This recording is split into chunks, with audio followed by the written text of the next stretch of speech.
One's own life reincarnation. The Hidden Sand Village has some truly dangerous jutsu. Developed exclusively by Chiyo of Sunagakure, this kinjutsu represents everything terrifying about medical ninjutsu taken to its logical extreme. The mechanics are brutally simple, yet philosophically devastating. The user transfers their entire life force through a pale blue chakra stream to resurrect the dead or save the dying. When Chiyo uses it to bring back Gaara after Shukaku's extraction, she's not just performing medical treatment. She's literally trading her existence for his. Chiyo is a medical-nin, and clearly, this is a life-for-life jutsu meant to save others.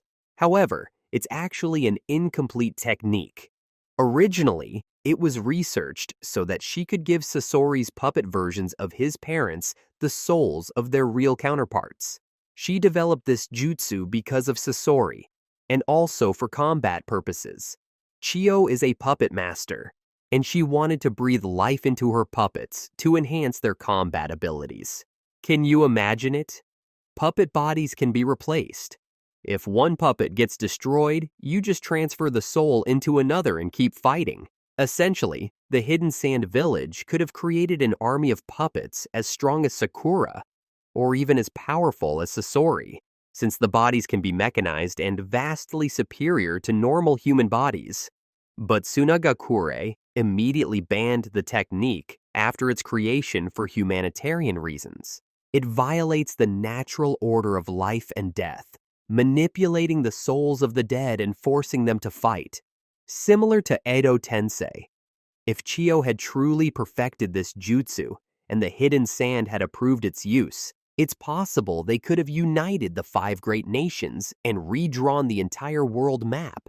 Just a moment, the channel has officially reached 10,000 subscribers, a memorable milestone on this journey. But this is just the beginning. The next goal, let's reach 25K subs together. A big thank you to all the fans who have stuck with us from the start. You helped the channel grow and built an amazing anime community. And welcome to all the new friends joining us. We hope you find interesting videos, fun moments, and enjoy the journey ahead. Let's take the channel even further. If you like the content, don't forget to like, share, and subscribe to help us reach the next milestone. Next, let's go to Dragon Life Reincarnation. Sounds like a strange name, right? But this is actually a technique quite similar to Chiyo's jutsu. Ryuzetsu from the Ryuchi clan dropped this absolute bombshell during the Blood Prison arc. Yeah, it's actually filler content. The user channels their chakra until their hands glow with this ethereal white light, similar to medical ninjutsu, then places both hands on the target. One final hand seal later, and their entire life force transfers over, completely healing even fatal wounds. The catch? The user dies instantly. No dramatic death speech. No last-minute saves. Dead. What makes this jutsu fascinating is how it contrasts with Chiyo's one's own life reincarnation. Both are ultimate sacrifice techniques, but Dragon Life Reincarnation is more direct and brutal. Chiyo's technique can revive the dead and potentially allow survival if used on living targets. Ryuzetsu's bloodline ability? It's a one-way ticket every single time. And because it's a Kekkei Genkai, it's essentially in your blood. Multiple people could potentially use this technique. Meanwhile, Chiyo's jutsu could only be performed by her. After her death, that technique was lost forever. Rintensei. This is a technique unique to the Rinnegan. This Rinnegan exclusive belongs to an elite club of users, Nagato and Obito Uchiha, though Obito got forced into it by Black Zetsu. The technique works by tapping into the outer path powers of the Rinnegan, summoning the King of Hell to literally yank souls back from the afterlife. We're talking about reversing death itself, grabbing souls from that liminal space between life and death and shoving them back into reconstructed bodies.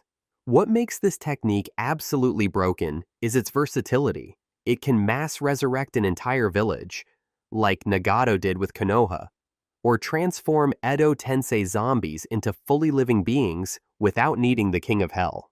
Sounds busted, right? That's why the Rinnegan is called the Eye of Samsara, the eye that controls life and death. But everything in existence follows the cycle of life and death. If you break that cycle, there's a price to pay. This technique doesn't just drain you, it consumes you. Nagato's hair went completely white from the strain, and he died immediately after using it. Conan once thought that if Nagato had more chakra, he might have survived. But no, this jutsu demands death. Ultimate power requires ultimate sacrifice. Simple as that. Even Obito should have died after using it to resurrect Madara. But he was different. He survived thanks to Black Zetsu's intervention. Black Zetsu needed a living host to latch onto, and Obito's body fit the bill. Honestly, there's no other jutsu out there that can resurrect this many people at once. That's the difference between Six Paths power and regular forbidden jutsu. This stuff operates on a whole other level. Chakra Threads. Here's a jutsu that takes the concept of "we're in this together" to its absolute darkest extreme.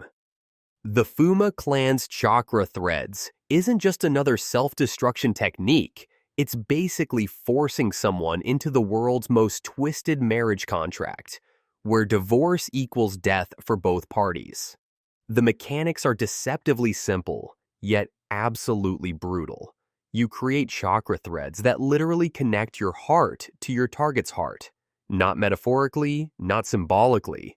We're talking actual life force tethering here. Any internal damage you take, your enemy feels it too. You die, they die. They die, you're coming along for the ride. Sound familiar? Heiden's curse ritual. However, this one demands an even greater level of commitment. Heiden was immortal. The user of this jutsu is not. Moreover, unlike Heiden's curse technique, which can be disrupted through brute force or clever counters, these threads are virtually indestructible. Even Tsunade, with her monster strength, couldn't break them. The only escape is through a special kunai created specifically by the Fuma clan. Talk about having a monopoly on your own technique's weakness. The psychological warfare aspect is genius too. Imagine being an enemy ninja, realizing you're now existentially linked to someone who's clearly insane enough to use this jutsu in the first place. Every move you make, every risk you take, directly affects whether you both live or die. It's a total stalemate. Unfortunately, we never got to see this technique in action during the main storyline, which is honestly a missed opportunity. The Fuma clan arc was filler, but this concept deserved way more exploration when you compare it to similar techniques like Anko's Twin Snake's mutual death or Hidan's curse ritual. Chakra Thread stands out for its simplicity and directness. No complex hand seals, no religious ceremonies, just pure, unadulterated, if I'm going down, you're coming with me energy. That's honestly more terrifying than any flashy explosion could ever be. C0. When we talk about dying for your art, nobody does it quite like Deidara.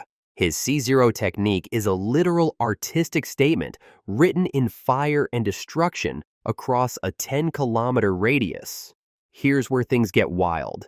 Deidara's got this secret mouth on his chest, directly connected to his heart. When he activates C0, this chest mouth devours a massive clay bomb while his chakra network goes into overdrive. The explosive chakra spreads through his body like deadly veins, turning him into a human nuke. The result? Complete annihilation within a 10-kilometer blast zone. Naturally, he's the epicenter of the explosion. He dies first. It's Deidara's masterpiece, or at least he called it that. When Sasuke had him cornered during the retrieval arc, he chose to self-detonate, flexing his ultimate technique. The philosophy here runs deep. For Deidara, true art is ephemeral, brilliant, and destructive. C0 embodies everything he believes about beauty existing in that split second of explosive perfection. The aftermath tells the whole story. Sasuke barely escaped by summoning Manda at the last possible moment, but the surrounding forest was completely vaporized. Mountains leveled, the blast radius rivaled that of a tailed beast bomb, and people who were tens of kilometers away from Sasuke could still see the explosion. Deidara achieved what he wanted, creating something undeniably beautiful in its destruction, even if it cost him everything, including his life. This technique strips away any pretense of strategy or survival instinct. It's Deidara's final middle finger to Sasuke. In the end, he still wanted to prove his point. Art truly is an explosion, and some masterpieces are worth dying for. It's just sad that so many people saw it as nothing more than an act of terrorism. 8 Gates. Gate of Death. The one technique that literally burns your life away for power, and it's exactly as metal as it sounds. The 8th Gate, Gate of Death, is Might Guy's final move. Here's what makes this technique absolutely terrifying. It doesn't rely on bloodline limits, special eyes, or tailed beast chakra. Nope, it's just your body deciding to go full nuclear meltdown for about 5 minutes of god-tier power. When Guy opens all 8 chakra gates, his body becomes a literal furnace, burning through muscle fiber and bone to produce strength that can bend space-time. The red vapor is his life force, blood evaporating in real time. The mechanics are beautifully brutal. Your chakra network stops playing by the rules entirely, flooding your system with energy that your mortal flesh was never meant to handle. Guy's Night. Guy attack against Madara was super fast. It warped the air itself, creating a dragon of pure kinetic energy that nearly caved in the face of a literal god. What really gets me is the legacy aspect. Might Dewey used this same technique to solo the 7 ninja swordsmen, earning them the title Eternal Jinin and posthumously becoming a legend. Guy inherited that same burning will, proving that sometimes the most dangerous ninja isn't the one with the fanciest bloodline. It's the one willing to literally die trying. The Gate of Death represents everything pure about taijutsu. No shortcuts, no genetic advantages. Just raw human determination, pushed beyond biological limits until your body gives up before your spirit does. Twin Snakes. Mutual Death Technique. Now here's a jutsu that's all about unfinished business and some serious teacher-student trauma. Anko's Twin Snakes Mutual Death Technique is another suicide jutsu, a psychological weapon designed to drag your worst enemy down with you, no matter the cost. The mechanics are as brutal as they sound. Anko grabs her target's hands, forcing them to perform the hand seals together whether they like it or not. Picture 2 snakes coiling around both fighters, binding them in a death spiral that ends with both participants dying. The technique activates through the cursed seal connection. Basically a murder-suicide pact disguised as a jutsu. When Anko tried this during the Search for Tsunade arc, her determination was real. She stabbed herself and Orochimaru with kunai, locking them in position while preparing to activate the technique. But the point is, it didn't work. Orochimaru revealed he was just a clone, making Anko's ultimate sacrifice completely pointless. The technique failed not because of any flaw in its design, but because Orochimaru was already 3 steps ahead, as usual. And of course, Anko didn't die either. We never even got to see it fully activated. If it had actually succeeded, even though it would have resulted in 2 deaths, it clearly would have been one of the most memorable moments in the series. Dead Demon Consuming Seal. Very iconic jutsu.